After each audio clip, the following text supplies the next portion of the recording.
Yes అండి, ఇప్పుడు మరొక ప్రొడ్యూసర్ శ్రీరామ్ శ్రీకాంత్ గారిని మాట్లాడవలసిందిగా రిక్వెస్ట్ చేస్తున్నాం.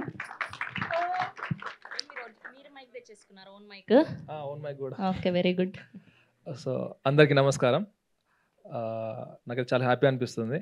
సో మేము ఫస్ట్ ఆఫ్ ఆల్ మా విలేజ్లో స్టార్టింగ్లో మేము ఫిలిమ్స్కి స్పూఫ్ వీడియో చేసేవాళ్ళం. ఎట్లా అంటే బాహుబలి స్పూఫ్ బర్రెబలి అని.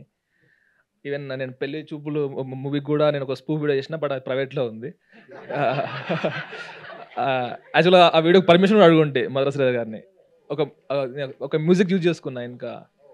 సో అట్లా మేమైతే ఫిలిం మేకింగ్ ఎట్లా నేర్చుకున్నామంటే, ఏదైతే వీడియోస్ ఉంటాయి కదా ఫిలిమ్స్లో, ఎగ్జాక్ట్ ఫ్రేమ్ని మా డిఎస్ఎల్ఆర్ కెమెరాస్ పెట్టి అట్లే ఫ్రేమ్ వస్తుందా లేదా అట్లా చూసుకుంటూ మేము మై విలేజ్ జర్నీ స్టార్ట్ చేసినాం అన్నట్టు.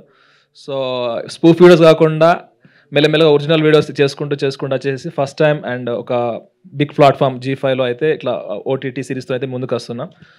సో నేను చెప్పేది ఏంటంటే, ఇది just a beginning step.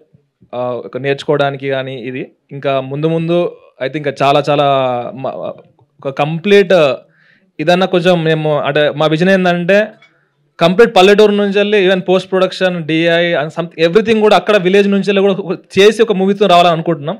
So అది ముందు జరుగుతుంది. సో ముందైతే ఈ సిరీస్ ద్వారా అయితే ఇవన్నీ చాలా విషయాలు అయితే నేర్చుకున్నాం. సో G5కి అయితే thank you so much. And ఇంకా నాకు ఏం చెప్పిన అర్థమైతే లేదు. So thank you everyone. Thank you so much.